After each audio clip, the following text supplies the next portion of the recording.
14 দলের এ সভায় সর্বসম্মতিক্রমে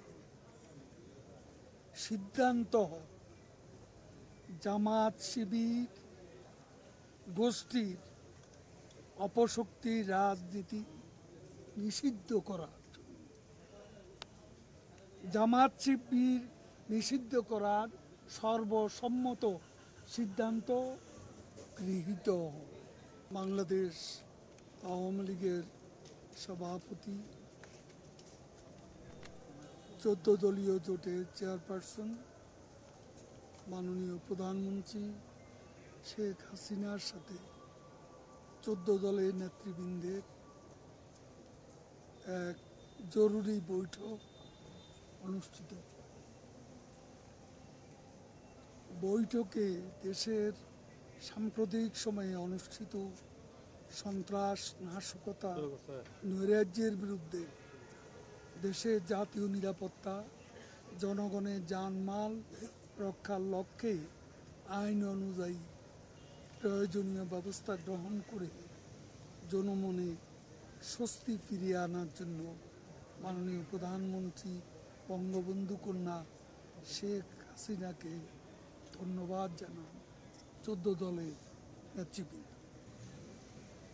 দেশের জনগণের মধ্যে পরিপূর্ণ স্বস্তি আনার ক্ষেত্রে আইনশৃঙ্খলা বাহিনী ও সামরিক বাহিনীর অগ্রণী ভূমিকার জন্য তাদের প্রতিও 14 দলের নেতৃবৃন্দ ধন্যবাদ জ্ঞাপন করেন।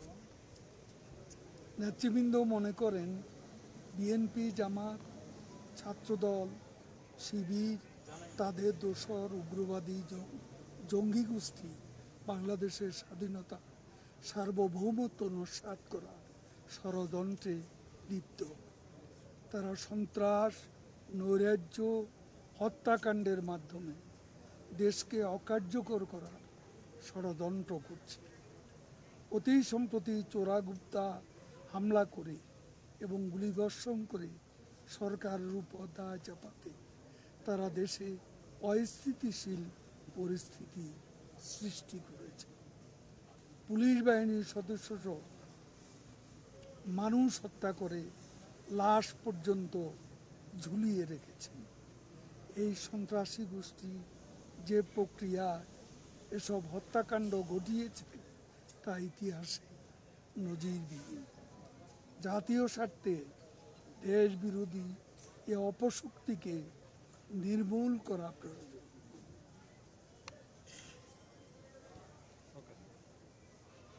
14 দলের এ সভায় সর্বসম্মতিক্রমে